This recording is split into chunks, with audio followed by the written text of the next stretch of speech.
My name's Cristiano. I'm the co-founder and CEO of a company called Humaniz. I've worked at Zillow. I've built 2 real estate teams myself. I got a Flex account in May of 2020, recruited a bajillion agents, and had a lot of fun doing this. The reason I wanted the reason I want to share this is like in the day and age of the Instagram guru stuff, like I think there's a lot of people spewing stuff that they don't really know a whole lot about. I've been in a lot of your team leader seats before, right? I've been on the Zillow side. I've been now on the technology side. I've got a really well-rounded approach here. So what you'll leave this session with today, ideally, is a couple of different things. The first is a thorough understanding of why, and this is my opinion, right? Training your agents, holding them accountable, all these things is the single highest ROI activity you can do as a team leader, right? Recruiting is cool. I get it. It's important. Triaging leads, looking at stuff. I think the single most important thing and highest ROI activity we can do as team leaders is training our agents or coaching them with the data that we know about them from like a conversion process and a funnel process.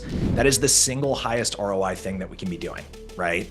I want to walk you through the 6 core competencies that I think every agent needs to at least be somewhat proficient at before they ever touch a Flex lead, right? If you can get agents good at these 6 things, conversion kind of takes care of itself, right? With constant maintenance and constant reminding, right? People need to be reminded more than they need to be taught. I want to give you guys some context as to if you're going to run a Flex team, this is like one of the single most important things that you should be thinking about, if not the most important. When we think about Flex, the difference, at least in my experience, and I'm sure Justin, you've seen this too, between the teams that run really, really well-oiled machines and those that don't, is usually standardized, duplicable processes that can be done over and over and over again. And training is one of those things, right? If you're going to scale, this is like a mandatory thing. It's not even optional that you should develop some sort of training program for your agents. There are so many nuances in each individual market that being able to say, hey, here's a perfect training, all you gotta do is put agents through it, that's not realistic. You're going to have to customize this for yourself. I don't know about you guys getting a real estate license in most states, right? I have mine in California and Texas. It's like a 150 question multiple choice vocabulary test, and they give you a real estate license to go sell $10 million houses. What about the meets and bounds? Oh yeah, that you gotta get through. You know how many acres are in or how many square feet are in an acre, but you don't know how to write a purchase agreement. It's insane. So when we're thinking about hiring agents and bringing them in, do we think that they're trained likely? No, they're not. They're not going through any type of formalized training. So there's a failure systemically at like a state and national level that we have to take into consideration when we're bringing agents onto our team. This is why training is so important. Outside of that, most agents in my experience, and I'm sure you guys have been in rooms like this too, I've been on stage in front of 500 agents and asked like, hey, how did you guys learn how to show houses, right? And for the most part, they didn't. They learned how to show a house by their mother-in-law calling them and saying, hey, I want to go look at a house on the beach this weekend, regardless of the outcome. When we look at that through the Flex landscape, it's like, oh, well, obviously there's not an upfront cost. There's a high cost on the back end, right, from a referral standpoint, but the opportunity cost upfront on these leads is really high. Do we want our agents to be equipped to handle them? Because on the back end of it, and we talked about this briefly in the first session we did where we were laying the foundations for this stuff, the ROI on the back end of Flex leads is unlimited, right? That's like the tough thing when I talk to people that are like, well, it's super low margin and the referral fee's super high and blah, blah, blah. Getting introduced to 200 or 300 new customers that want to see homes every month, right? That's like hard to believe that like something like that even exists. If your agents crush those appointments and do really, really well, it creates unlimited ROI on the back end. A repeat referral customer turns into a repeat referral customer, and it's just this never-ending cash machine. Someone that's doing 5 to 7 transactions a year, let's call it, they're probably not getting used to getting introduced to 10 new customers every single month, right? Which is like the max amount of new Flex connections an agent should ever take. Knowing that if we overload them with this business and they don't have a standardized process, what do we think that does long-term, right? We call it has such a thing, I call it a flexpiration date or flexpire, right? Agents like burn out on it. They get in, they do it, and it's very cute, right? It's so cute.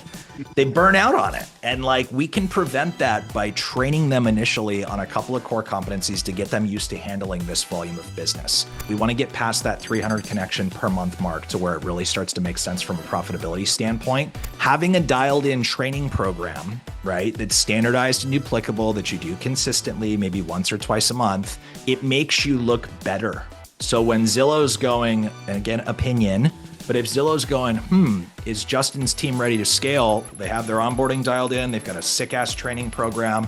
We probably feel good about giving them more connections at that point, if conversion hasn't caught up yet, right? So it's a way to insulate yourself, at least in my opinion, when you're trying to grow your account and make it look good.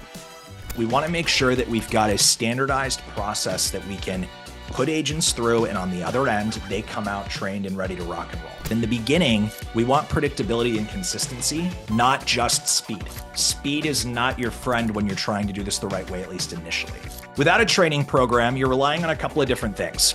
I call them unicorn agents. Most teams that I come in contact with that haven't really started to scale yet, they have a very, very incredibly narrow avatar for hiring, right? They're looking for this agent that is just kind of perfect out of the gate. In my experience, those unicorns that naturally know how to convert online leads, they're not very common, right? These are people that have backgrounds in B2B or B2C customer service or sales backgrounds, whatever it is, but they're not really a whole lot out there. We want to look at turning our teams into systems to create good agents, not just align with them. And what I mean by that is with a really dialed in training program and ways to measure it, you've got the ability, and again, this is my opinion, but if you've got like an agent factory where you can put in agents and cough out okay performers or top performers, whatever the kind of conversion looks like there, you've got a machine that's scalable at that point. The amount of agents in a marketplace that are ready to rock and roll and like perfect flex converters out of the gate, 1 out of 100, maybe, in my opinion, right? And I know this sounds elementary. I've walked, I don't know, thousands of agents through this at some point in time. A lot of people don't understand how the consumer even like navigates the website. They're on Zillow browsing, they're trying to find a house, they look at 5,000 of them before they inquire, blah, blah, blah. Most agents haven't ever really, they've never done it themselves a lot of the time, or they haven't seen how a consumer actually goes from inquiry to on their phone. So you have to walk them through and educate them on this process specifically, because if you don't, what ends up happening is they don't fundamentally understand like the consumer journey, which makes them less impactful, right? So a good understanding of how these leads go from stranger on the internet to someone actually live on the phone. The next part is intake scripting and talk tracks. So there's a script called ALM. I have a version of it called ALM SS, right? And that's in the workbook that we'll give you guys. There's a couple other little things I like to do on those calls. They need to know not only how to intake one of these calls using the ALM script, they also need to understand how to handle objections on those calls specifically and what the most 10 frequent objections they're going to get are. I'm a big fan of like an ART framework, right? Acknowledge, respond, transition. There's a couple of different ways you can handle objections, but preparing and role-playing those scenarios and getting them good at it before they ever touch a lead, they should be ready to rock and roll and go through those objections with you and prove that they know how to do it, right? Preparing for a showing. This is one of the weird little nuances that a lot of people, I don't come across this a whole lot with the flex teams that we work with. Having a standardized process of how to prepare for a showing can make the difference between the showing going well and it going poorly, right? I'll give you an example. A lot of agents, especially newer agents, for example, when they would get a lead, they're like, oh, I got to call the listing agent now to schedule an appointment, right? They go in the MLS, the notes say, do not call me, text me only, blah, blah, blah, blah, blah. And they've got some like Boy Scout agent that's not very nice on the phone. They're just, oh, I'm going to text this person. They don't get any relevant information that's going to make them effective when they're actually meeting with the consumer. They don't know what the seller's looking for in an offer. They don't know when they're presenting offers. There's all these variables that go into these weird little nuances that having a defined, we call it a post-connection call checklist here at Humaniz. It's basically a 10-list little bullet point one-pager that's everything that the agent needs to do from a process standpoint to prepare for that showing, including things like calling the listing agent and using a specific script so that they can download what they need from that agent before showing up to the house so that they're effective, right? Conversion is so much more than just get lead, show house, write offer, everything's great. I think we forget that the interactions that actually get us into escrow with flex leads, for example, it's not just like, you're not just interacting with the consumer, you're interacting with a lender, you're interacting with a listing agent, and you're having to work all of these people kind of simultaneously. So those little nuances add up pretty quick. The fourth one is how to show a house and conduct a buyer consultation. There's scripts specifically for this stuff. Most agents, if left to their own devices, and I would challenge every team leader on this call to think about this, most agents, if left to their own devices, they do this thing where they walk someone through a house and then out in front, they go, so what do you think? and that's their showing process, Yep. which Justin, That's just as bad as leaving a voicemail that says, hey, I was just checking in on your home search to see if you saw anything you loved. Yeah. I mean, it results in something that I call door opener syndrome, right? Which is where like you show up, you open the house up for them, they see the house and they leave. And you never talk to them again. There's no rapport building there. There's no trust building. There's nothing there. So having a defined showing script, right? We've got it broken up in this workbook for you guys in a couple of different ways. It gives the agents a fighting chance to actually build some rapport. Unfortunately, the way a consumer goes from stranger on the internet to on their phone, the reality is it is transactional. They pushed a button and someone showed up. The nature of that is transactional. We have to find ways to build rapport with people. The fifth thing is getting an offer accepted. So again, we've got another checklist for this, an offer submission checklist. I would challenge the team leaders that are still in production or have done deals recently to think about this. Is getting offers accepted a work of art? Yeah.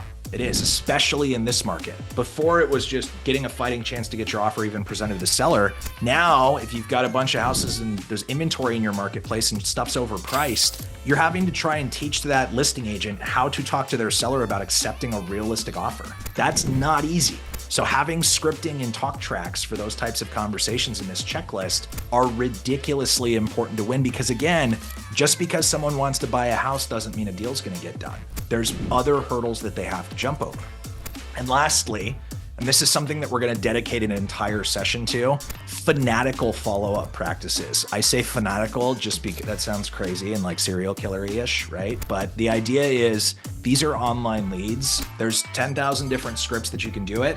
Being able to say, hey, here's a perfect way to do it. No one can ever do that for your team because there are so many nuances. But giving you the framework of what the 6 things are, getting agents trained up on this stuff is a function of showing them what good looks like, teaching them how to do it like in a classroom environment, obviously, role-playing the living crap out of all of these, not just ALM scripting, not just the basics like that. That is 1/10 of conversion. Role-playing weird stuff is how you win here.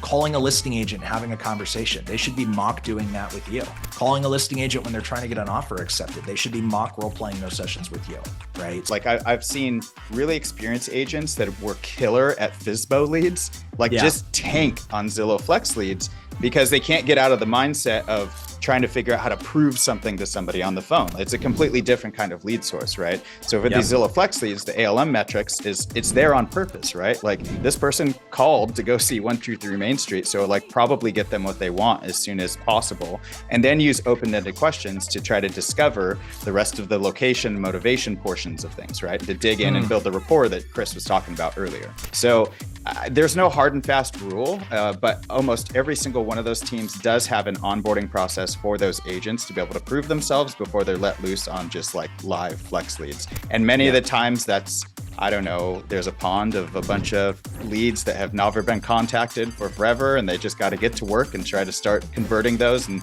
hit the metrics that Zillow cares about, right? You know what the interesting thing is that I don't think that's a bad idea, right? Like having them practice on stuff that doesn't cost $1,500 a phone call, like that kind of makes sense. So if I was thinking about team leaders and like time allocation, training agents is pointless if you're not going to inspect what you expect with some of this stuff. Right? Like it's absolutely a complete waste of time to do a week-long training with a bunch of agents and then just, hey, let the freak flag fly, guys, go for it. Like you get a better return flushing $100 bills down the toilet. You have to be reviewing this stuff regularly. If it's done manual, fantastic. If it's done using technology tools, even better.